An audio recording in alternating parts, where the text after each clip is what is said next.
In today's video we'll be looking at a way of creating sequences, some of them quite generative in their nature. First of all, we'll have a couple of examples to listen to, then we'll look at how the rack works, and finally, as always, if you want to build the rack, how to go about it.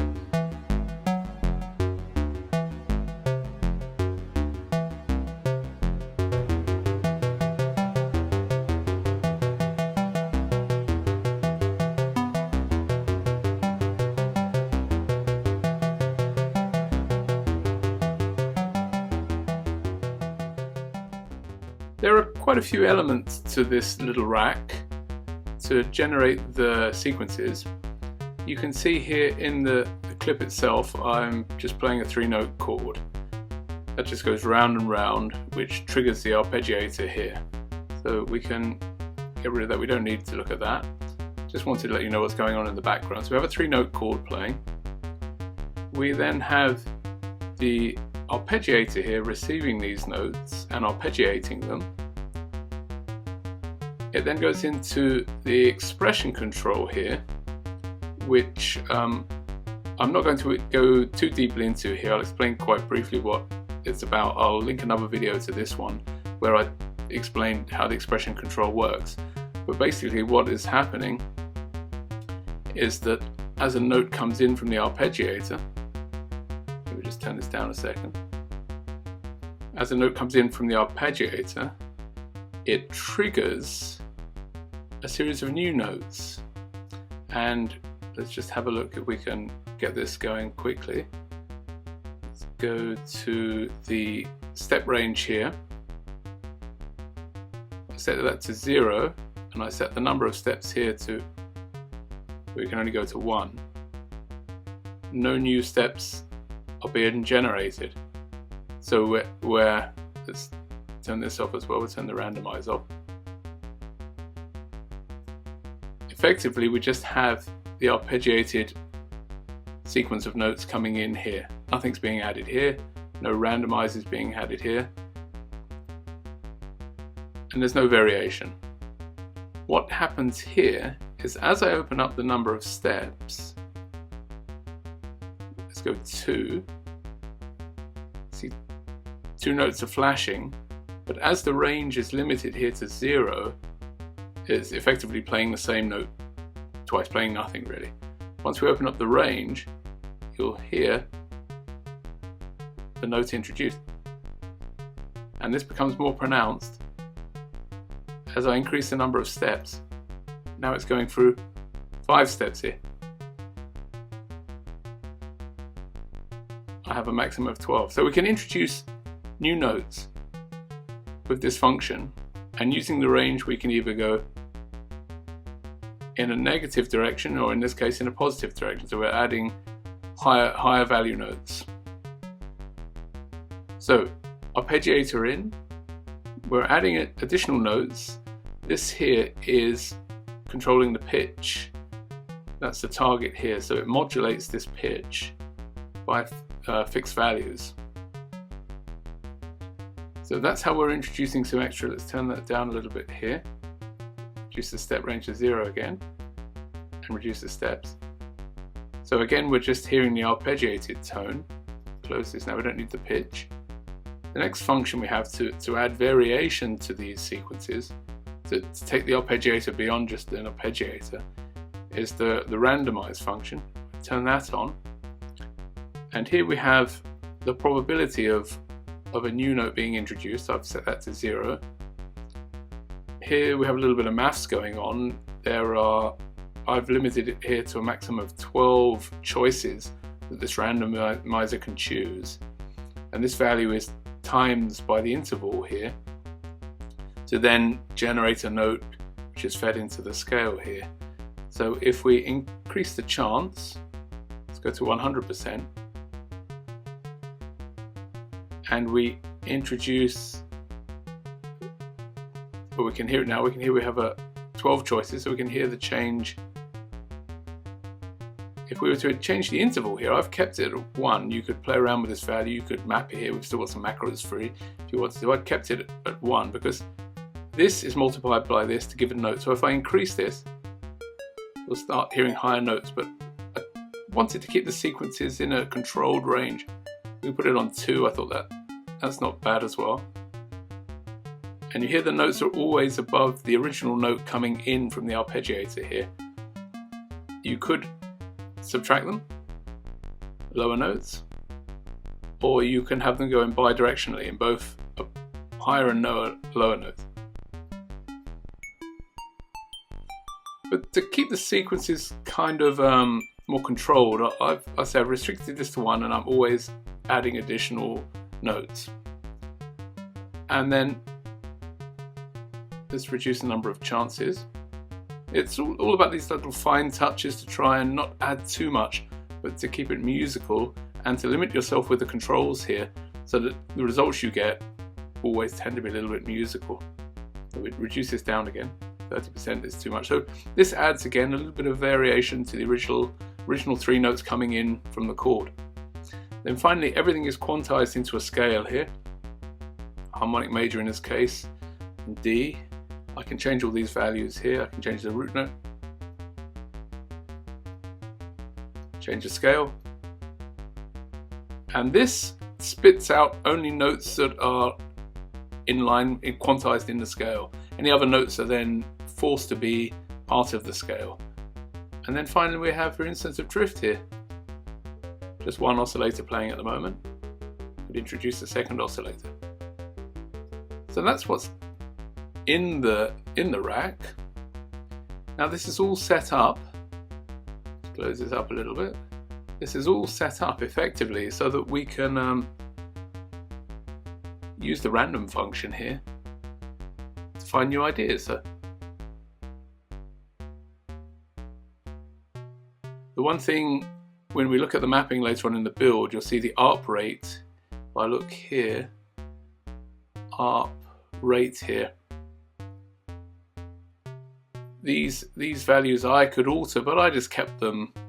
I restricted this one to 164 so it wasn't too fast. But typically if you find you generate a sequence and it's a bit slow, it's this value here.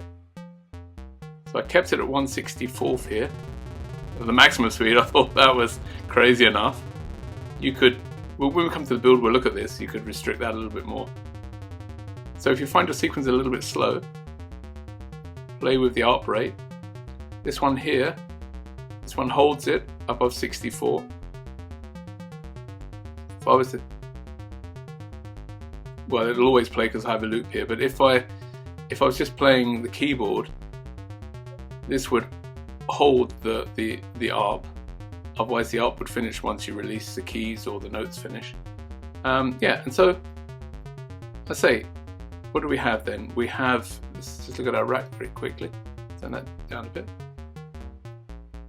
before we all go mad. So how do we control it then? Well, as I say, you have the root note control here. Let me close that again. You have the root note control here on the scale function. We can choose our scale. We have here the ARP style. We can change ARP style, random, chord. As I say, we have the hold function for the arpeggiator. We have the ARP rate, we looked at that. We have the ARP distance. We increase the distance for the ARP. I've restricted it here to -6 and +6 semitones. Again, all part of this sort of philosophy of just keeping things within a limited range so that you do get musical results.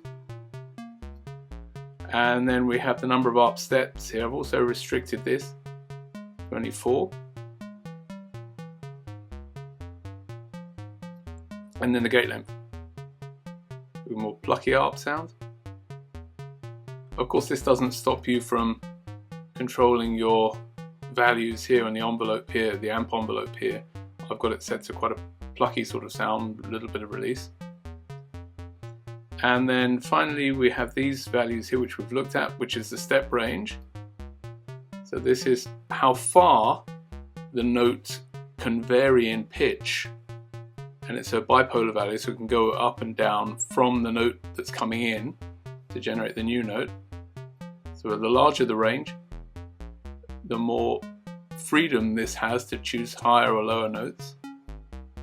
Keep that low, and this is the number of steps that we're generating here. Drop that down to 1. Turn the range on to 0, we effectively turn it off. Okay, we'll leave a little bit on. And then chance is, from our random here, the chance of new notes being generated here. We could turn that off as well if we didn't want that. And this is the range, so if we restrict this down to something sensible, 1 or 2, we start to get more sort of, what's the word, more controlled sequences, not so random in their nature. Open this a bit. Okay, so that's the rack. Let's say you can hit the random, find what comes out. Let's then have a look how this is all put together. It's a MIDI Effect Rack, so the first thing you'll need is a MIDI Effect Rack here, MIDI Effects, MIDI Effect Rack, drop that in. I've kept my original one just so that I have the labelings here.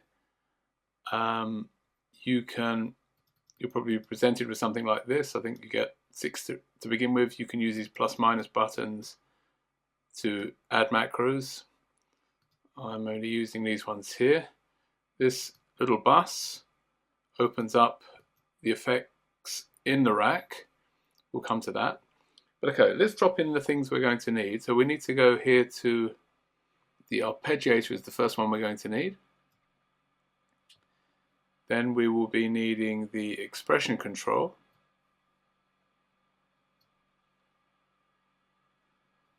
An instance of the pitch. Here, just drop that into the rack here. Oh, let's try that again. Then we will need the random function. And finally the scale function here. Those are the elements in the rack. As I say, press a little, looks like a bus here, and you can open and close those. Now, all we need to do now really is the mapping. So we click on the map here, and we can map these things here. We have here the root notes from our scale. Let's close this for a second. So the root note here, we can map to here. Then we have the scale itself, that one here.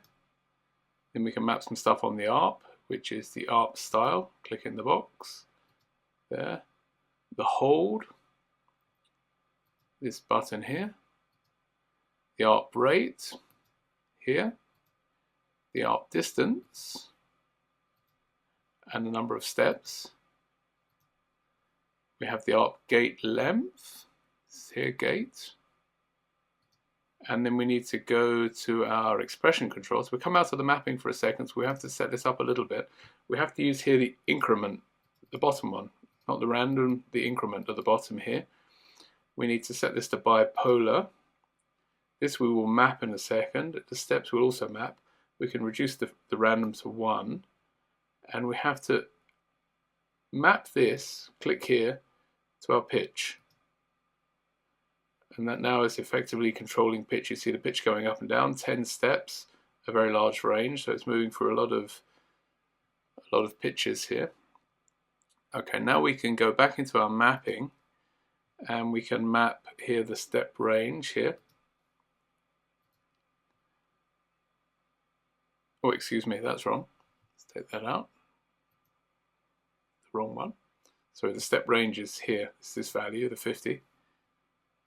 And the step number here.